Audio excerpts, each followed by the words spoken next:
Greetings everyone and welcome in this webinar. Today we will be discussing about tips and tricks on successfully implementing an ISO 27001 ISMS. My name is Tim Rama, the PECB organizer of this webinar, and the guest for today is Mr. Kreshnik Halili, PECB Certified Trainer for ISO 27001 and an information security expert in banking sector. Please write all your questions and comments in the question box in the right-hand control panel, and we will answer to them accordingly. Please, Kreshnik, you may continue the presentation. Thank you, Tim. Thank you for having me today in your webinar. I think this is a good initiative from PECB and NISKAA. I will continue with a quick introduction of the organizer and the sponsor as well of the today's webinar. It's NISKAA Group. NISKAA stands for Network Information Security, Knowledge Assessment and Assurance. NISKAA Group has been providing cyber and ICT security services throughout Canada. They are a sister company to Savitel Technologies, and it was established in Europe in 2014. Good information for all of you to know. NISKAA holds a NATO and Canadian facility security clearance at secret level 2. Some of the clients of the NISKAA, a broad actually list of clients. They serve public and private sectors with IT investments, definitely a broad expertise in many areas, especially with focus to information security. About myself, as introduced by Tim, I am Kreshnik Halili. I have over 12 years experience in IT and security.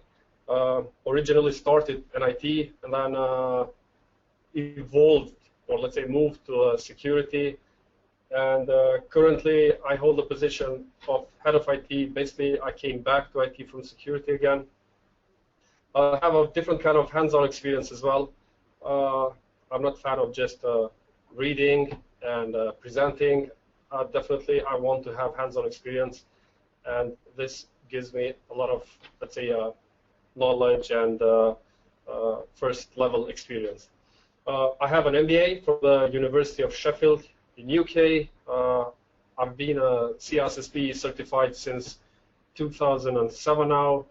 I hold various other certification. Have been certified as a PECB trainer for many ISO standards since 3 years now. And last but not least, I'm a Manchester United fan. Hope I didn't upset someone over there. So let's carry on now with the topic that we're going to discuss today, actually. But let's have a common ground about term, which I had to Google it in order to have a common definition. So, what is a hero nowadays? You know, we see them, let's say, everywhere in every areas. But it's a simple definition, actually. A person who is admired or idolized for courage, outstanding achievements, or noble qualities. For example, a war hero. But in case of information security, there are different kind of ways to be a hero. But to me, it was also very, very interesting to understand how one could be a hero with use of ISO 27001.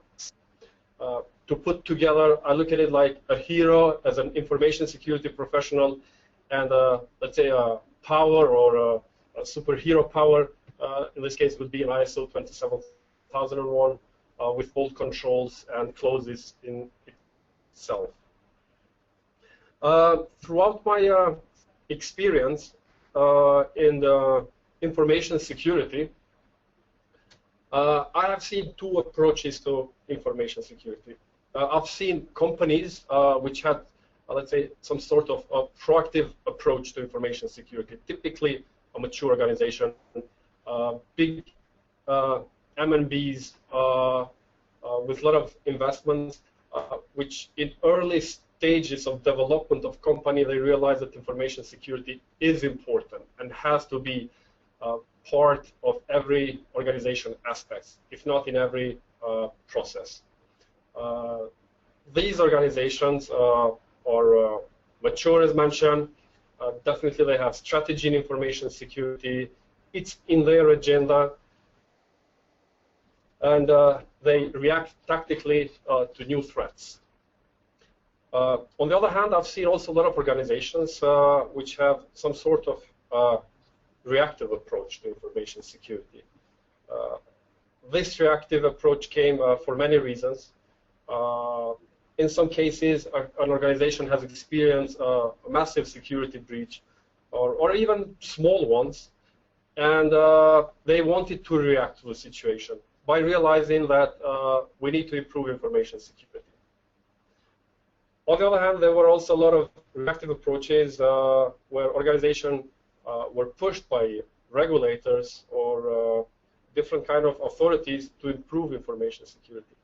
And we have many examples, like banking sector or court processing companies.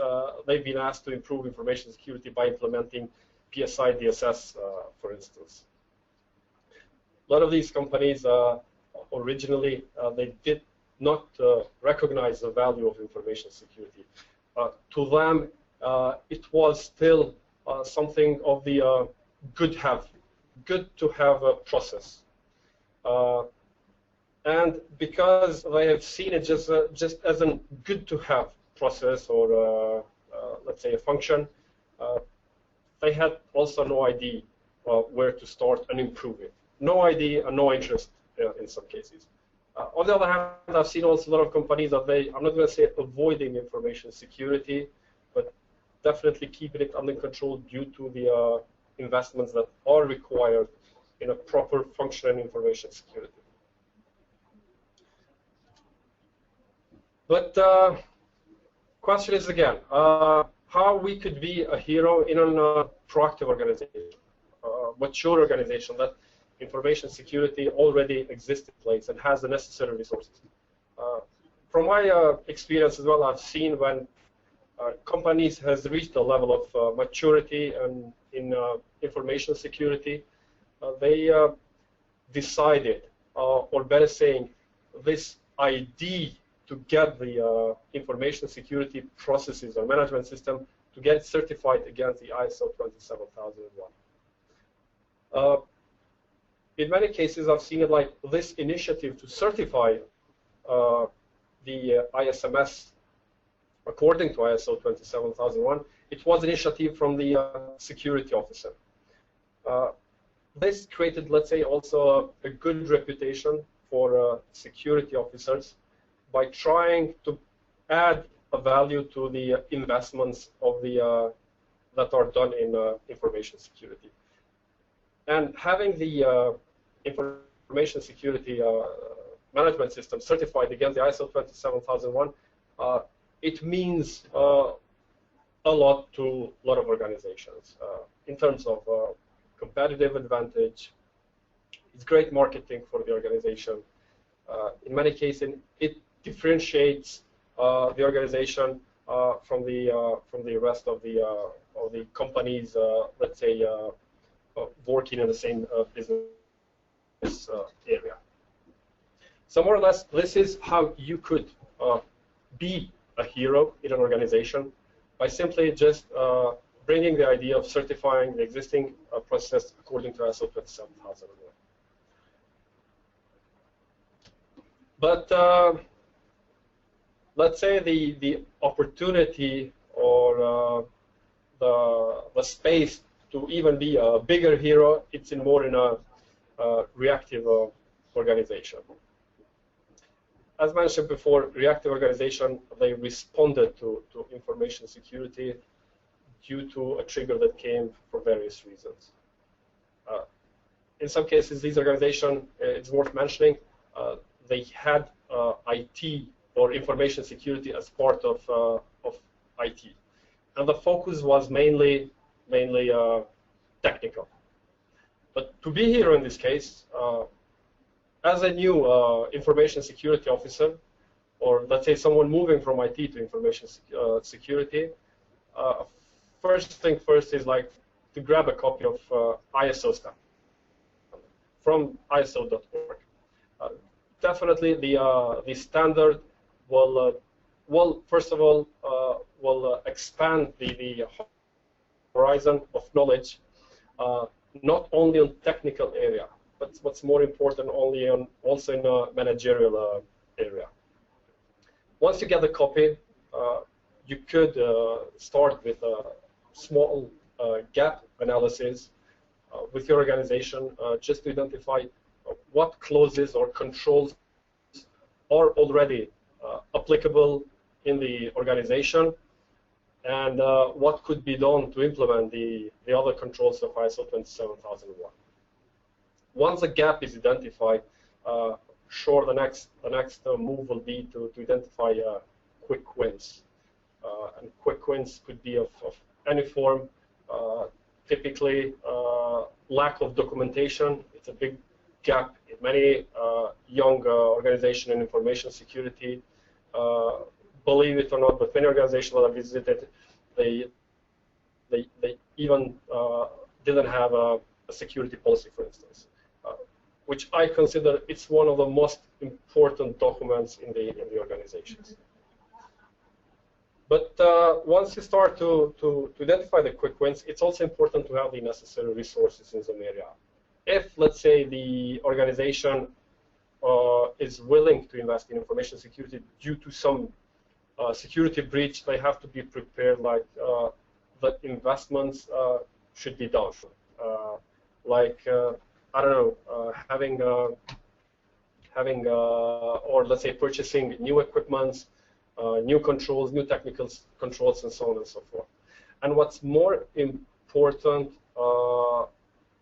once you are trying, let's say, to get the ISO 27001 across and you use it as a power, you definitely have to think like a leader. As mentioned before, typically security officers, young security officers, they have good technical background, and in many cases they tend to ignore the importance of leadership.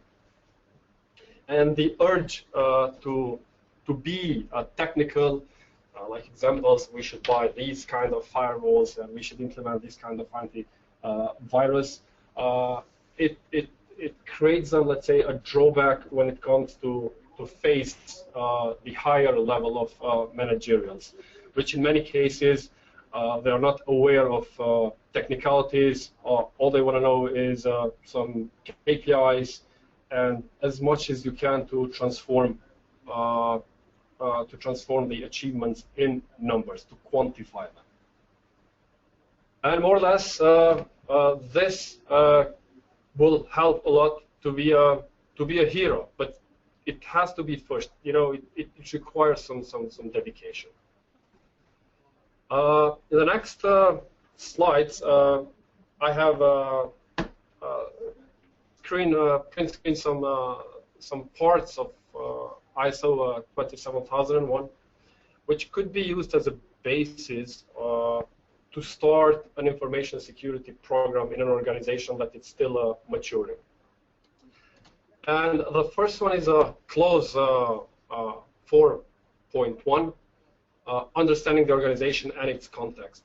For every new comer in a new organization, it's important to understand the organization as such. There is always this urge, as soon as you get the new role as information security, you want to prove yourself that you know things, you want to deliver as much as you can. And I think before you even start to think about it, you have to know the organization that you are dealing with. And organizations could be definitely of any kind, but what's important, you have to understand what is this organization trying to achieve with information security. The next clause that I have screen from the standard is the clause 5.1. leadership and commitment. When we talk about information security, many times we talk about awareness as well. And when you say awareness in information security, everybody thinks about awareness to the end users or employees. But to me, it's more important to have the proper awareness on the top management. The top management should not be just a sponsor of information security. They should be, directly involved in every decision making. And clause 5.1, leadership and commitment, it's really important because with this clause, if you can transform it into question, you want really to measure what's the awareness and commitment of top management to information security.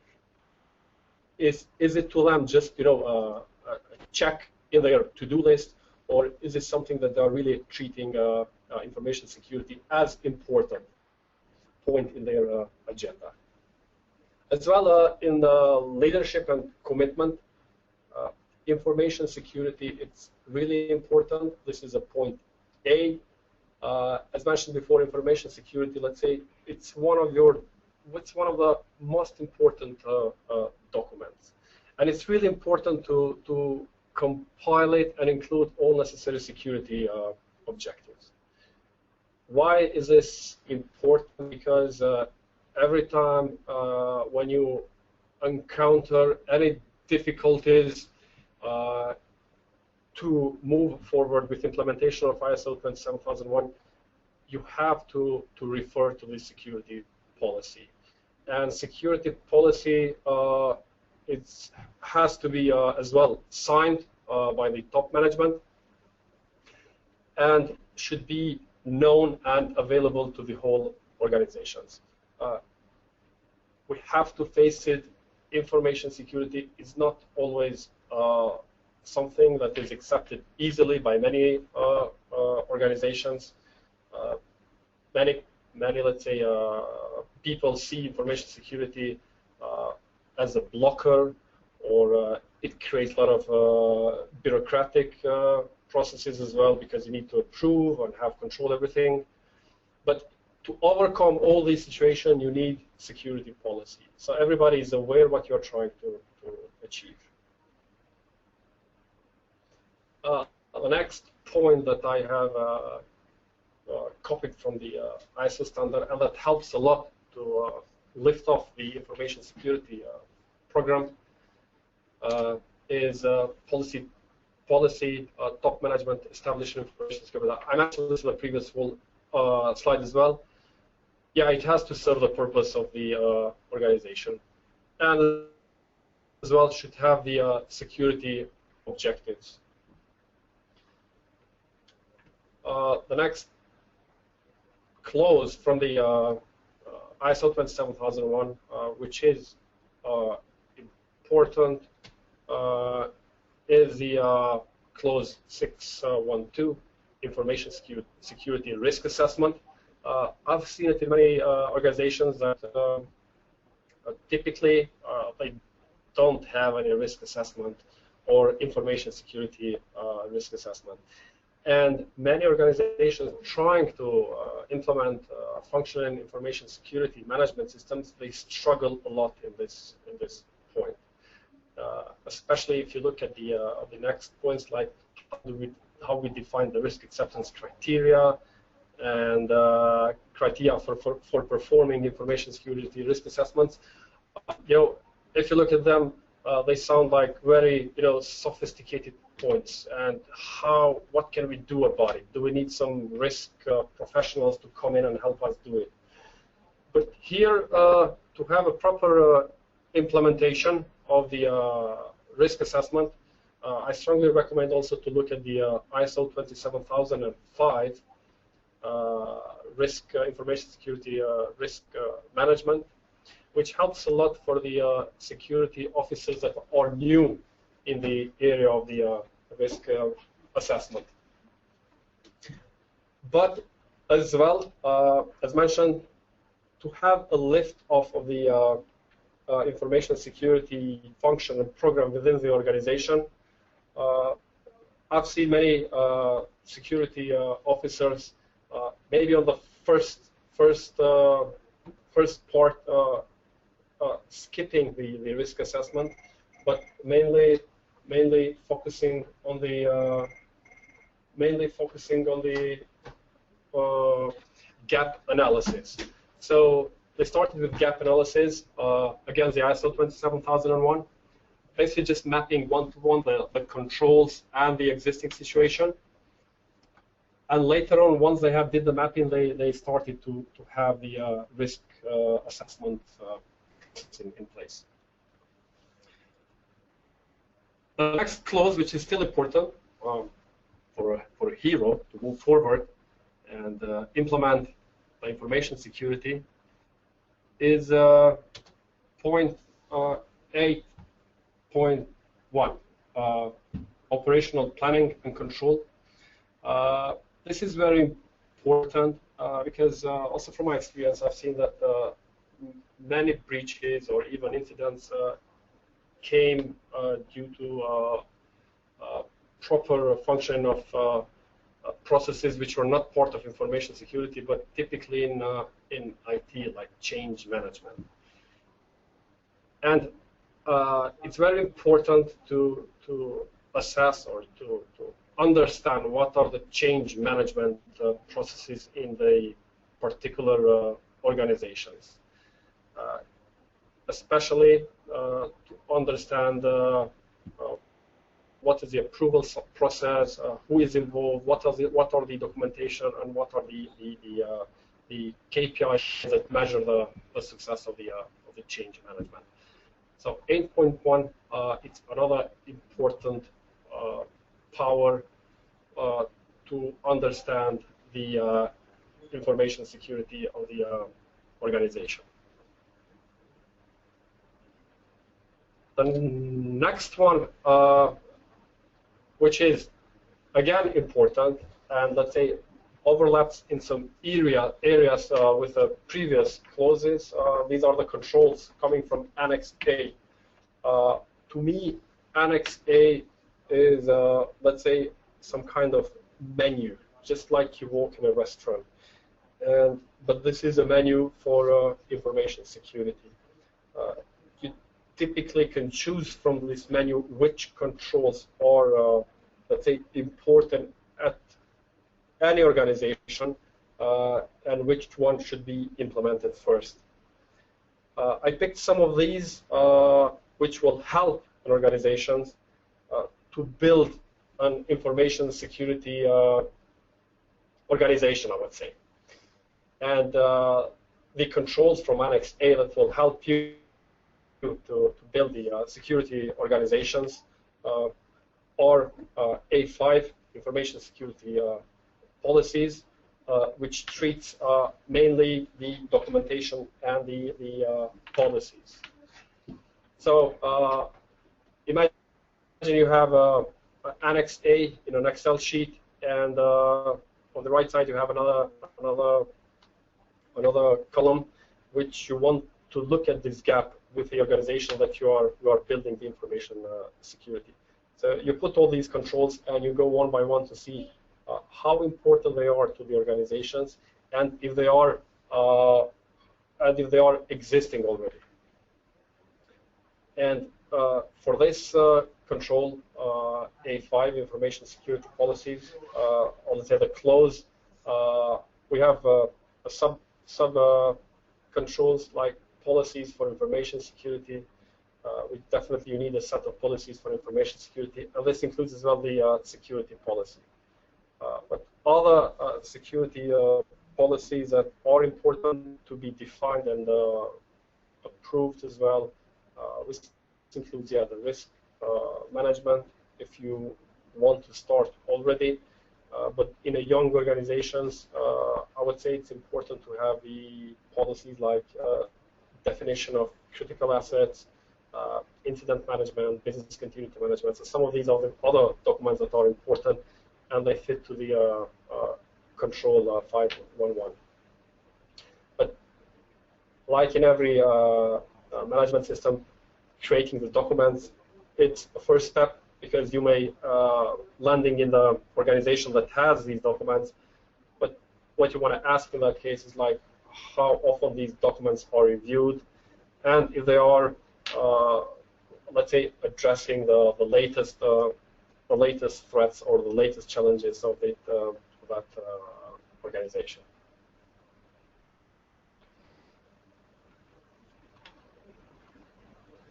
The next clause that I took as well from the Annex A, and again, which will help to build the security organization, is called A6 Organization Information Security, and there is a number of controls in this area that will help you to do a gap analysis in the organization, but as well to respond if the gap is identified. For instance, you want to have a clear information security roles and responsibility that control 611. It's really, really important to have this role defined. I've seen in many cases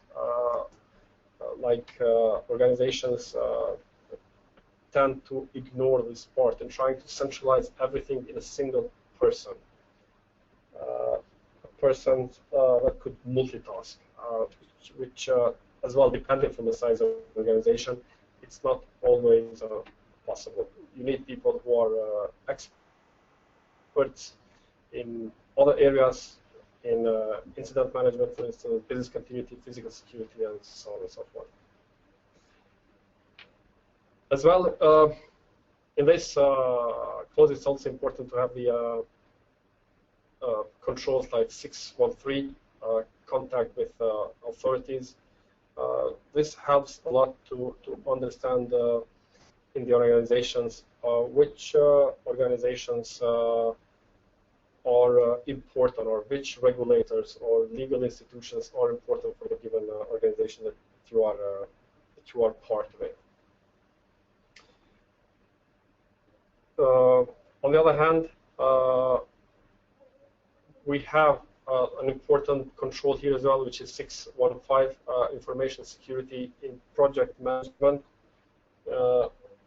And I'm glad I have addressed this as well, because in many projects, what I've seen in the past is like information security was the last one to be involved.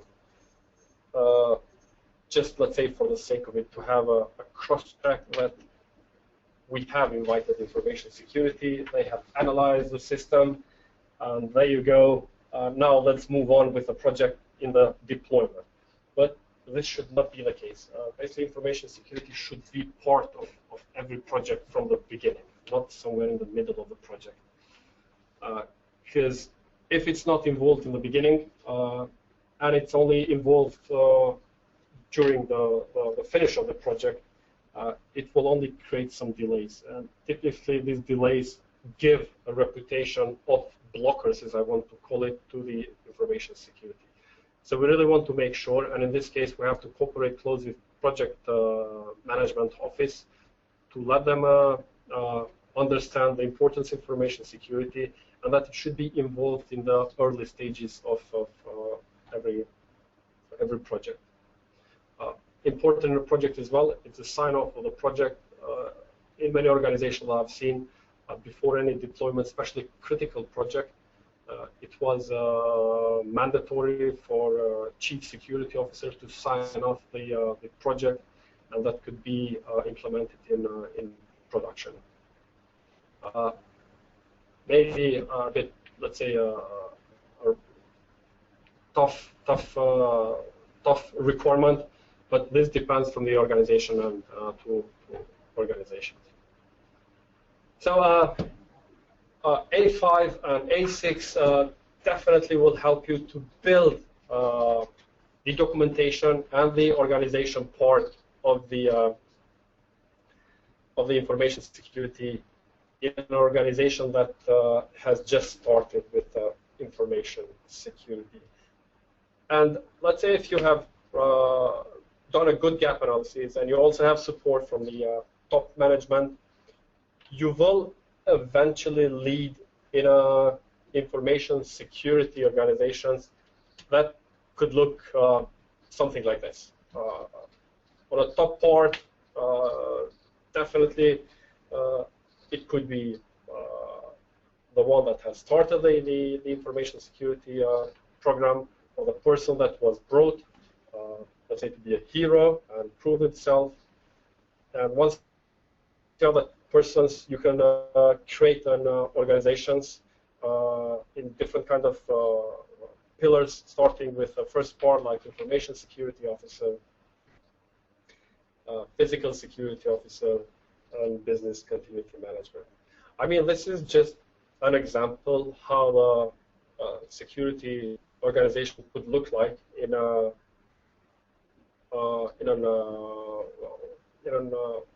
organization.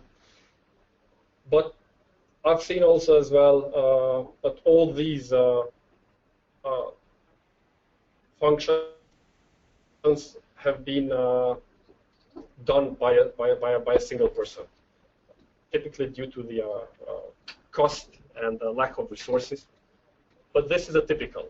Once you have this, let's say, this typical one, what you could do afterwards is like you could start to delegate some of the controls to the other functions of the information security organizations. Like we have BCM. If we have BCM, then from the Annex A of ISO 27001, you could more or less delegate all these controls to a person who is dealing with the BCM. But on top of that, same person that is dealing with BCM could also start looking at the other ISO standards like ISO 20002 301, business continuity management. Then as well, some controls that are related to physical security officer or PSO. You can delegate all the controls from Annex A to these persons, like A11, physical and environmental security.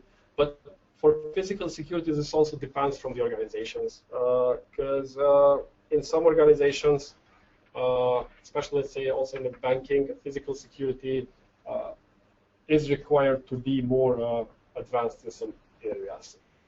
And it includes some elements that are not typically applicable in other kind of organizations, like cash transports and safe and vault management and so on and so forth.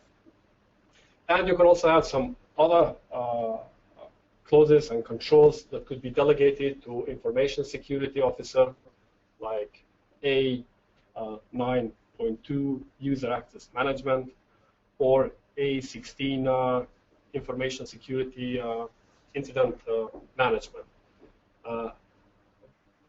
Basically, a majority of the controls in Annex A will fall to information security officer. But what's also here interesting is like information security incident management. Here in ISO 27001, the scope is more or less inside information security, but this process could also be stretched on the physical security officer, just to try and have some synergies in this area, especially when it comes to responses to incidents. These response procedures, they differ from information security to physical security. However, the reporting of incidents and let's say handling and analysis could be one process shared between the two. And definitely, if you have managed to bring the information security to this level, for you as someone that is pushing the information security program, all they have to do is to make sure that there is a continuous improvement of the processes, and definitely look at the other improvements and implementation of other controls. With this setup that we see here, definitely you will also increase the awareness on top management.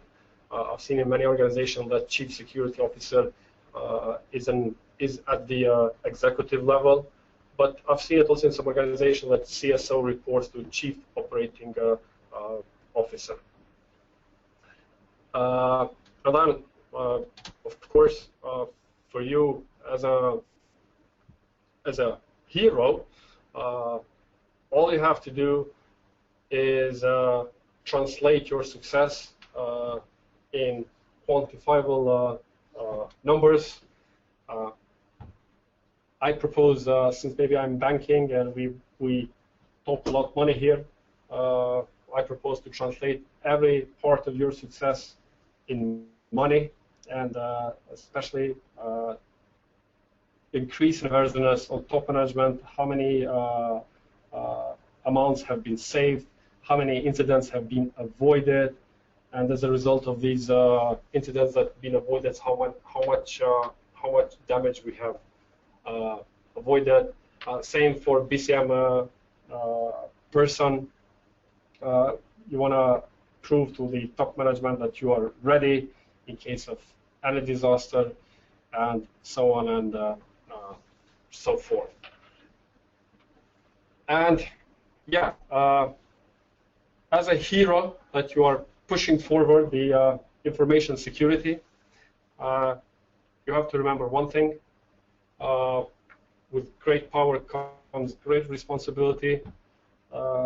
Information security, nowadays it's very complex and it's getting very important, and the pressure is coming from everywhere, not just from the threats, but I see a lot of pressure coming also from regulators.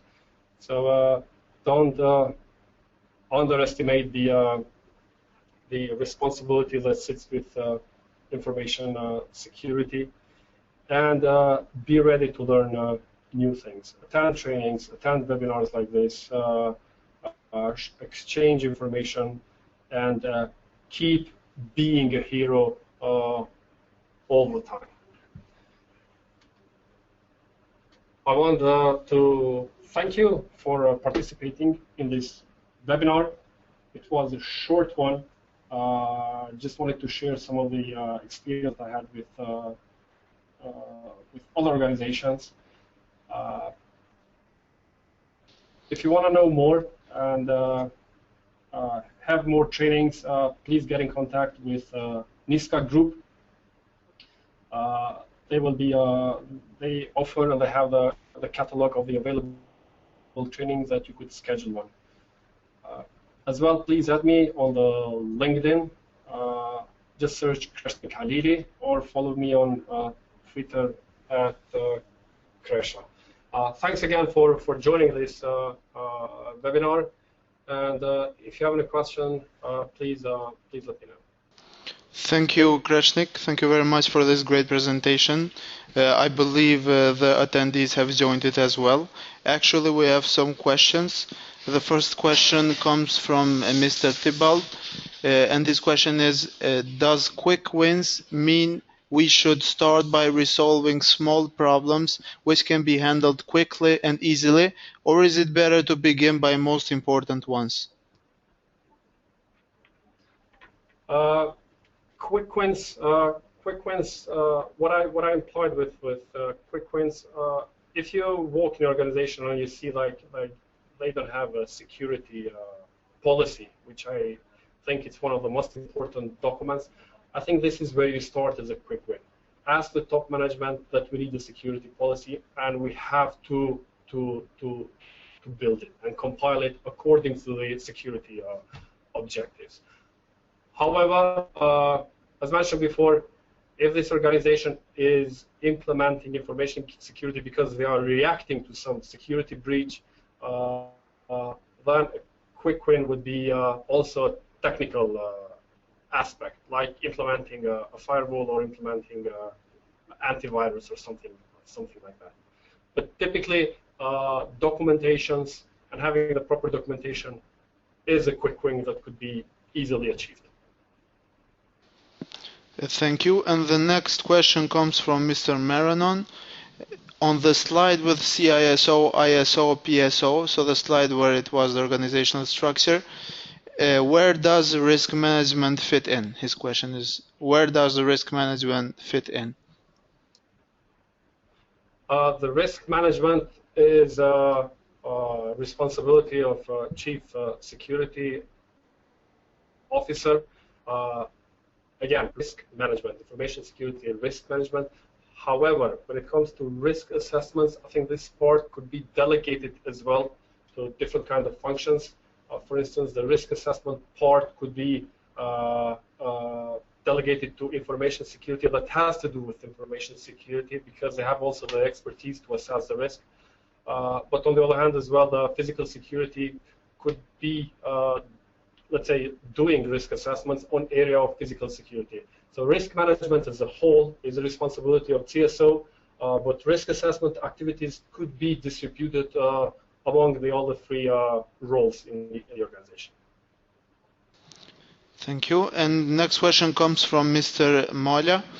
The question is, who should initiate ISO implementation based on your experience?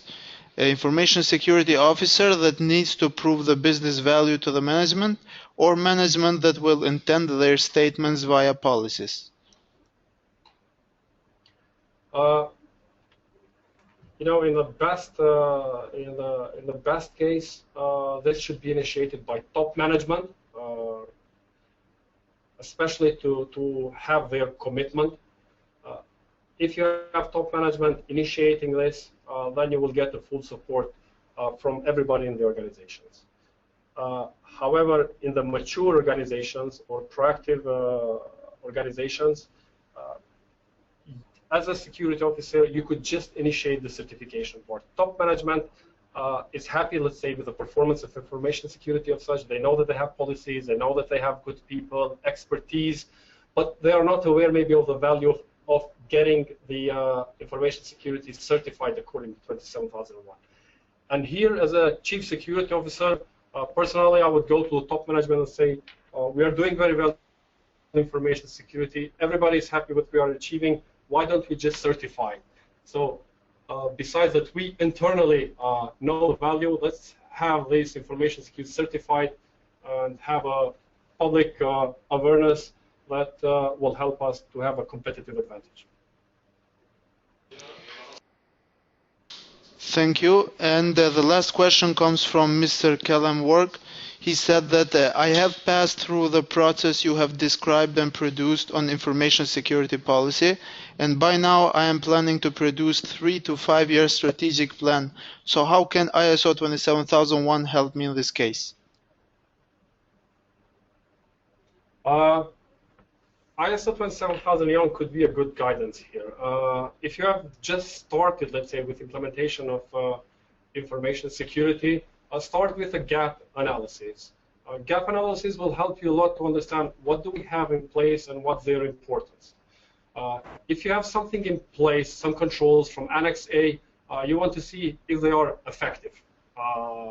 Let's say typically now organizations are happy to have installed firewalls, but we all know the firewalls are not enough anymore. You need additional controls. Once you have done these gap analysis, you can, let's say, put all these identified gaps in your 5-year strategy. On the other hand, you have to understand that ISO 27001 will just give you guidance. It will not help you a lot, like how to achieve the implementation of these controls. If you talk about the advanced persistent threats and you want to have this in your strategy, you will see that maybe in ISO it is not explicitly stated that you need to have a control about the APT. However, they talk about the controls that prevention of malwares, and we know that some of these APTs are related with malwares. Okay, I believe that answers your question, Mr. Kellenberg. And these were all the questions we had for today. I want to thank you very much once again, Kreshnik, for this presentation. It's highly appreciated. And I want to thank NISKAA as well for this cooperation. Thank you to all the attendees for joining us today in this webinar session. I hope you enjoy it, and if you have any other questions, feel free to contact me by writing at north.america@pecb.com. Thanks again, and please stay up to date with PECB news in our website and social media. Bye. Thank you.